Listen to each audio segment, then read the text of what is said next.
Good morning, everyone. It's May 22nd, 2019. I'm Eric.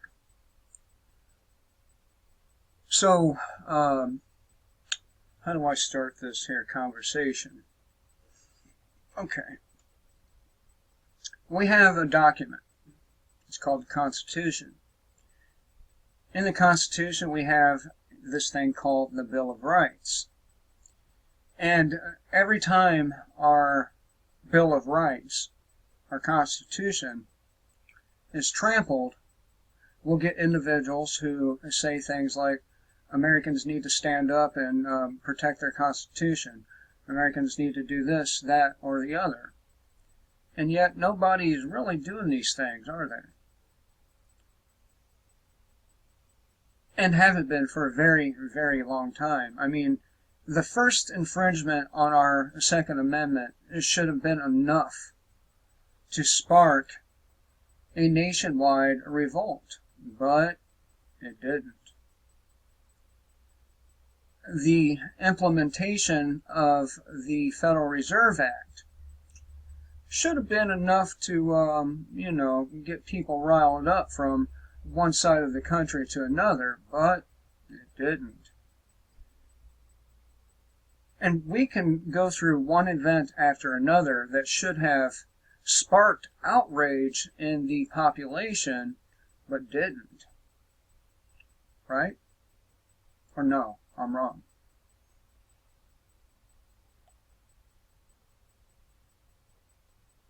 Just talking it's not going to cut it. That's why our enemies are winning.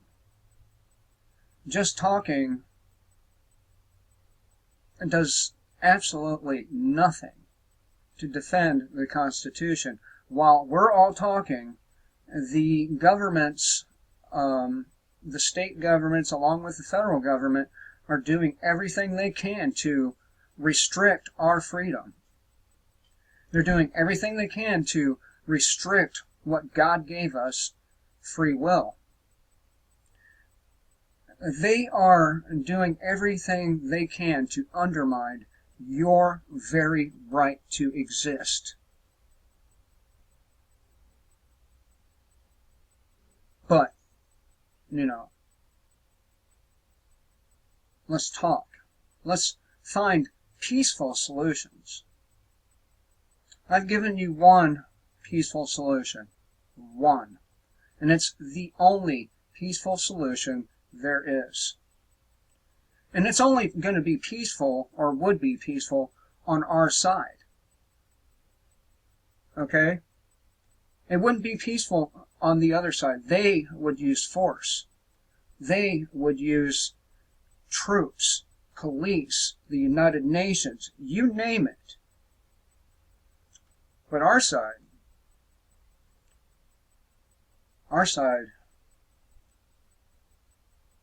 is too scared to use that same level of force back.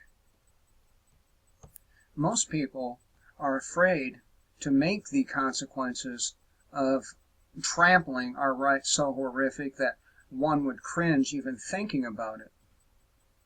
No, we're too afraid. Afraid of what might happen. Well, let me tell you, we already know what's going to happen if we continue to sit on the fence. I mean, just look at, Stalin Russia, or Lenin Russia, or the Bolsheviks, any of it.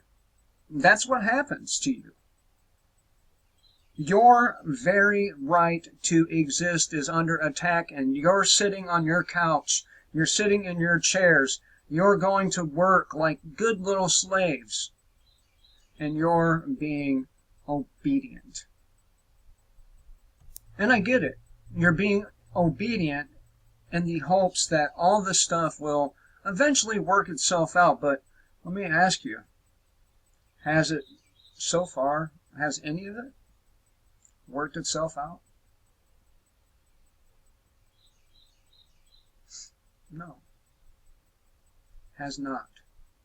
It's gotten progressively worse with each passing generation. They say there are limits to your rights, but God does not put limits on your rights. They do.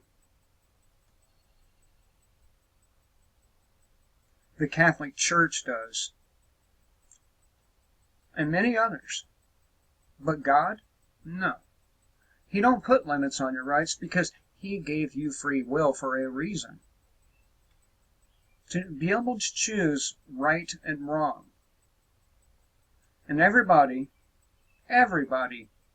is choosing wrong.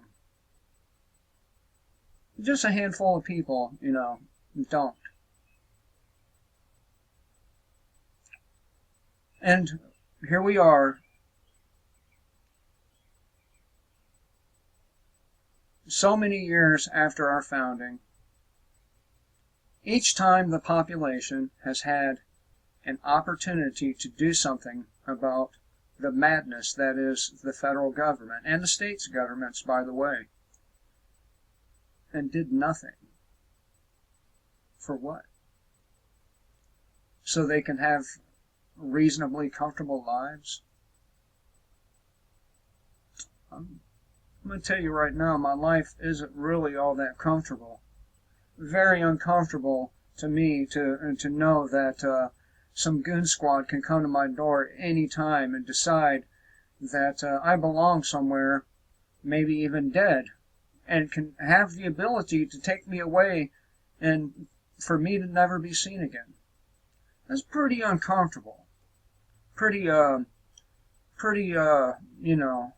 shirtish, if you will. Yeah. The America of today is nothing like what the forefathers dreamed of. All the protections put into place against a giant, overreaching government has been breached. Every single one. And instead of having a government today, we have a corporate entity that governs us.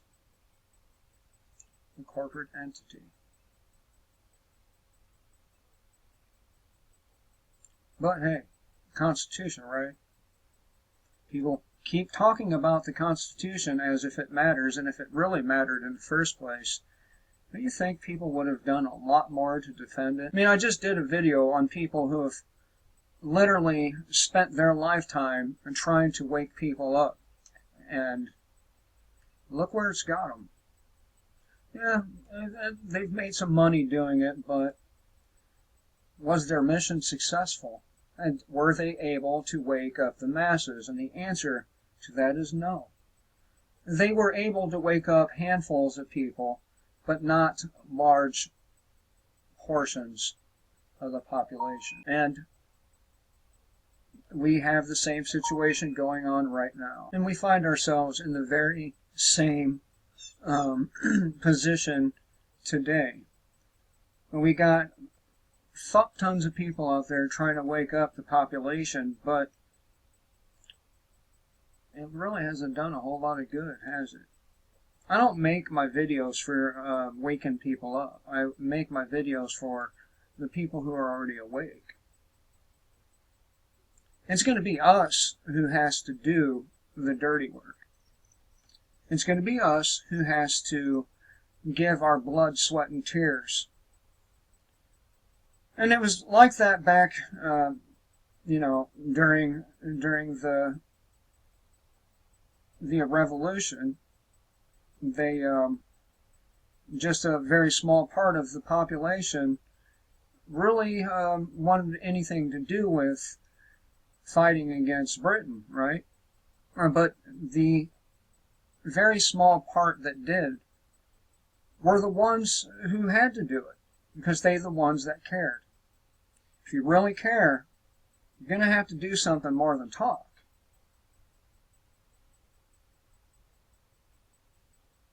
And I've given one solution, one peaceful solution from us to show them that we do not agree.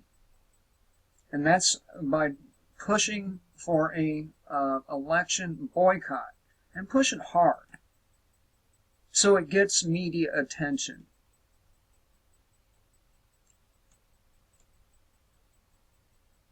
Of course, they will make us look like crazies, right? And the remaining little bit of audience they have left, they'll believe what they're told about us. But if we don't push for it, then nobody can know what our grievances are. If we don't push for it, it all looks legitimate, like you participated.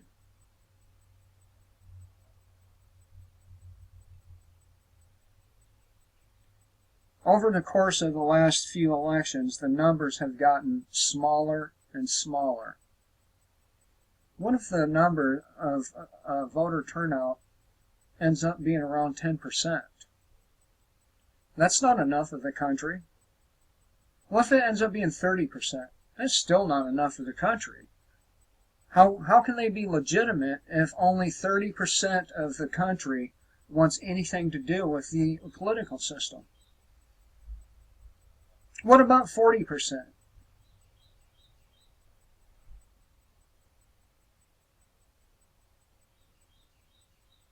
Some ugly fucking days are coming, people, and it's all been because of generations past who just let shit slide. Compromise killed Rome.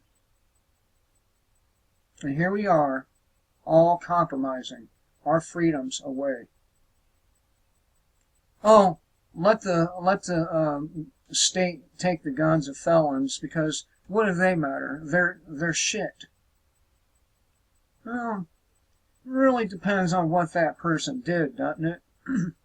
I mean, after all, not all the crimes considered felonies even have a victim attached to it.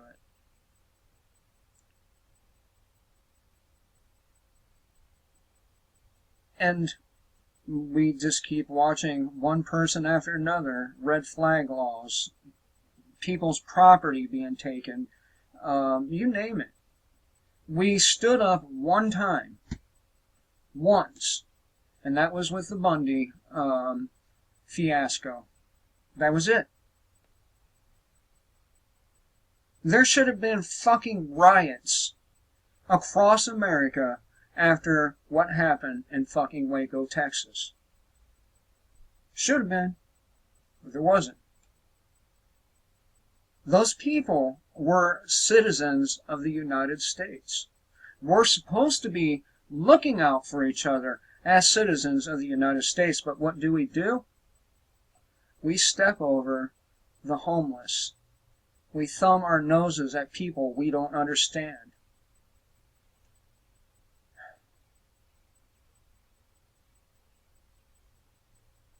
And tolerate the intolerable.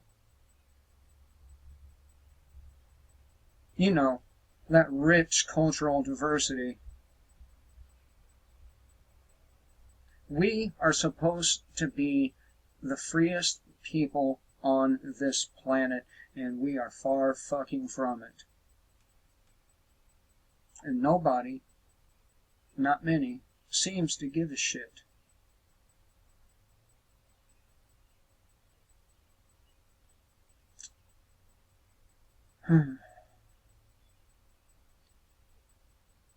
All the words in the world, all the complaining about the Constitution, it's not going to change it.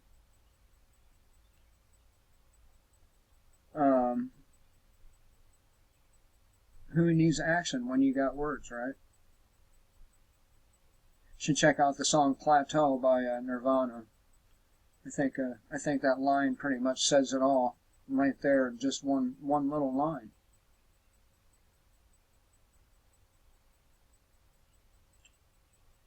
Anyway, I'm very troubled by all the